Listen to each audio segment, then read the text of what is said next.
Hey guys, welcome back to the AR YouTube channel. और Indian air force का Mi-17 helicopter Sulur air force station Tamil Nadu से उड़ान भरा। इसके बाद आराम से ATC के गाइडेंस के अनुसार उड़ता रहा। कुछ ही मिनटों में ये घाटियों को पार करके अपने डेस्टिनेशन तक पहुंचने ही वाला था कि अचानक ATC का संपर्क हेलीकॉप्टर से टूट गया। कंट्रोलर ने दोबारा कोशिश किया कांटेक्ट करने की, पर कोई भी जवाब नहीं मिला। हेलीकॉप्टर रडार से गायब होकर आखिर कहां चला गया? क्या थी पूरी कहानी? आइए समझने की कोशिश करते हैं आज के इस केस स्टडी में। 8 दिसंबर 2021 समय सुबह के 11:45 Sulur air force station Tamil Nadu. Chief of defence staff general Bipin Rawat, उनकी पत्नी विंग कमांडर पृथ्वी सिंह, कुलदीप सिंह के साथ साथ 10 लोग और भी हेलीकॉप्टर में सवार थे।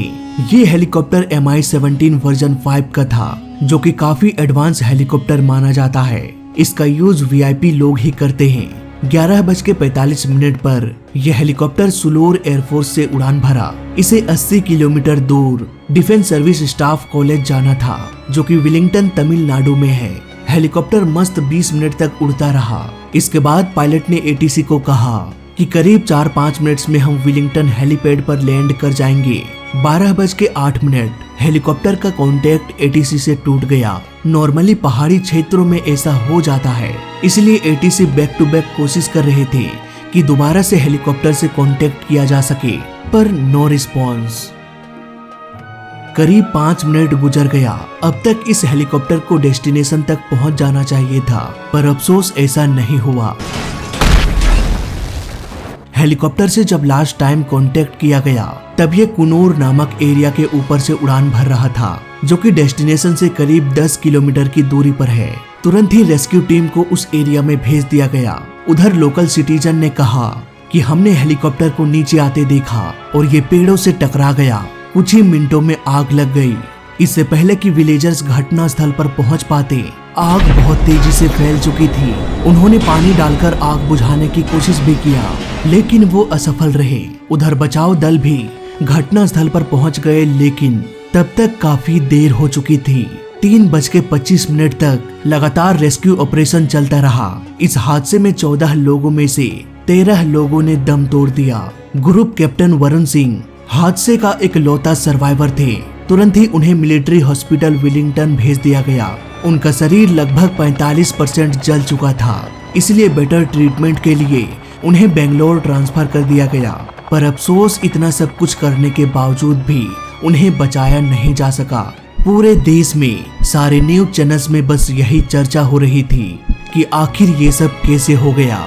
घटना के वक्त भी मैंने इस टॉपिक पर एक केस स्टडी किया था, लेकिन उस वक्त इन्वेस्टिगेशन का रिपोर्ट नहीं आया था। तो आइए इन्वेस्टिगेशन की रिपोर्ट के आधार पर इस केस की छानबीन करते हैं।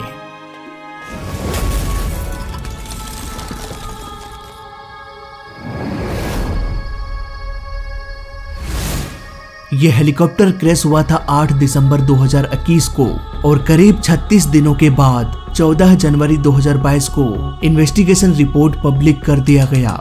इस इन्वेस्टिगेशन में कोई भी ऐसा सुराग नहीं मिला जो किसी टेक्निकल फेलियर की ओर इशारा कर रहा हो, यानी कि क्रैश से पहले हेलीकॉप्टर में सब कुछ सही सलामत था। इस हादसे का 2 मुख्य कारण माना जाता है: controlled flight into terrain due to unexpected change in weather conditions which led to special disorientation of the pilot।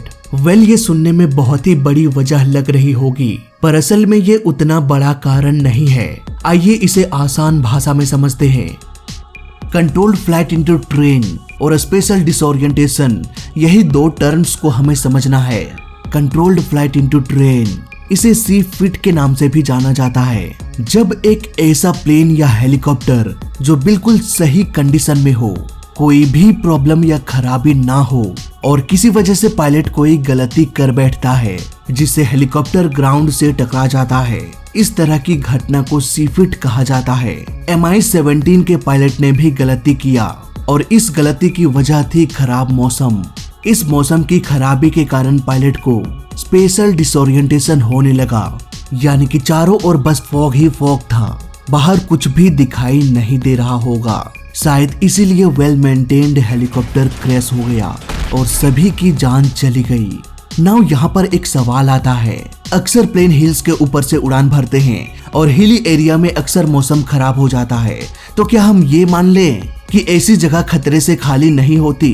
कोई तो ऐसा तरीका होगा। ऐसे सिचुएशन से बचने के लिए प्लेन्स या हेलीकॉप्टर को क्या करना चाहिए ताकि वो सही सलामत लैंड कर सके? दोस्तों, मुझसे अगर पूछा जाए तो मैं कहूँगा कि ऐसा सवाल ही पैदा नहीं होता कि ऐसे सिचुएशन में हेलीकॉप्टर क्रैश हो जाए अगर रूल को फॉलो किया जाए तो। नाउ रूल्स क्या कहता है? तो देखो, हर प्लेन और हेलीकॉप्टर में एक चार्ट होता है जिसमें हर एरिया का मिनिमम सेफ एल्टीट्यूड लिखा होता है, जिसे हम MSA के नाम से भी जानते हैं। अगर हेलीकॉप्टर किसी हिली एरिया में फ्लाई कर रहा है तो चार्ट में साफ साफ लिखा होगा कि अगर आप इस एरिया से गुजरते हैं तो आपको कम से कम इतने एल्टीट्यूड पर उड़ान भरना है। ऐसे में अगर फॉग भी हो जाए, सामने कुछ भी दिखाई ना दे, फिर भी हेलीकॉप्टर क्रैश नहीं होगा, क्योंकि ये हिल के 1-2 फीट ऊपर सेफ एल्टीट्यूड पर फ्लाई कर रहा है। ये है नेताजी सुभाष चंद्र बोस इंटरनेशनल एयरपोर्ट कोलकाता का चार्ट। यहाँ पर मिनिमम सेफ एल्टीट्यूड 2000 फीट है। अगर मौसम खराब है, अगर फॉग है, कुछ भी दिखाई नहीं दे रहा हो तो 2000 फीट से नीचे नहीं आना है, नहीं तो ये किसी बिल्डिंग से या टावर से भी टकरा सकता है। अगर विजिबिलिटी अच्छी है तब यहाँ पर प्लेन ATC से अनुमति लेकर लैंडिंग कर सकता है। नाउ बात करते हैं MI-17 की। तो ये है कुनूर हिल्स का मैप। यहाँ पर जो थोड़ा सा ब्राउन कलर का दिख रहा है, ये सब पर्वत है। यहाँ पर 8630 लिखा है, मतलब कि यहाँ पर हिल्स की मैक्सिमम ऊंचाई 8630 फीट है। इसलिए इस एरिया से कोई भी हेलीकॉप्टर या प्लेन को उड़ना है तो उसे कम से कम 11000 फीट के एल्टीट्यूड पर उड़ना होगा, यानी कि हिल से करीब 2000 फीट से भी अधिक ऊंचाई पर, ताकि वो किसी लंबे पेड़ से या रेडियो एंटीना से ना टकरा जाए। ये MI-17 का ओरिजिनल क्लिप है। रूल्स के हिसाब से इस हेलीकॉप्टर को हिल से करीब 2000 फीट से अधिक एल्टीट्यूड पर उड़ान भरना था। इस क्लिप को देखने के बाद क्या आपको ऐसा लग रहा है कि ये मिनिमम सेफ एल्टीट्यूड पर उड़ान भर रहा था? नाउ यहाँ पर आप ये कह सकते हैं कि सर, हेलीकॉप्टर को तो कुछ ही मिनटों में लैंड कराना था और लैंडिंग कराने के लिए हेलीकॉप्टर को तो नीचे आना ही पड़ेगा, तो फिर ये 2000 फीट से अधिक एल्टीट्यूड पर कैसे उड़ान भर सकता है? वेल, आपका सोचना बिल्कुल ही सही है, लेकिन यहाँ पर नीचे आने के लिए रूल्स को फॉलो करना पड़ता है। अगर कुनूर के घाटियों का मिनिमम सेफ एल्टीट्यूड 11000 फीट है तो हेलीकॉप्टर को 11000 फीट के एल्टीट्यूड पर ही उड़ना है, और जब इसे लैंडिंग कराना हो तो ये देखना जरूरी होता है कि विजिबिलिटी सही से मिल रही है या नहीं। अगर ठीक से दिखाई नहीं दे रहा तो नीचे जाना ही नहीं है, सिंपली गो अराउंड करके दोबारा से लैंड करने की कोशिश करना है जब तक लैंडिंग करने लायक विजिबिलिटी नहीं मिल पाती। अगर बार बार कोशिश करने के बावजूद भी ठीक से दिखाई नहीं दे रहा तो किसी दूसरे एयरपोर्ट पर जाकर लैंड करना चाहिए, लेकिन कहीं न कहीं MI-17 के साथ ऐसा नहीं किया गया। ये हेलीकॉप्टर सेफ एल्टीट्यूड पर था ही नहीं। ये सेफ एल्टीट्यूड सभी के लिए एक समान होता है, चाहे वो प्लेन हो या हेलीकॉप्टर, इवन स्पेस शटल ही क्यों ना हो। सो आई होप अब आपको पूरा कॉन्सेप्ट समझ में आ गया होगा। दोस्तों, यहाँ पर मैं एक और पॉइंट ऐड करना चाहूंगा कि बहुत आसान होता है एक कुर्सी में बैठकर स्क्रिप्ट लिखकर वीडियो बना देना कि पायलट ने ऐसा कर दिया, पायलट ने वैसा कर दिया, ऐसा नहीं करना चाहिए था, वैसा करना चाहिए था। ये सब बातें बोलना आसान होता है, लेकिन कहीं ना कहीं वैसे सिचुएशन में अगर आप होते या मैं होता तो वैसे कंडीशन में किसी भी इंसान के साथ क्या गुजरता है ये समझ पाना बहुत मुश्किल है। इसलिए मैं पायलट्स को दोष नहीं दे रहा कि पायलट्स की वजह से ऐसा कुछ हुआ।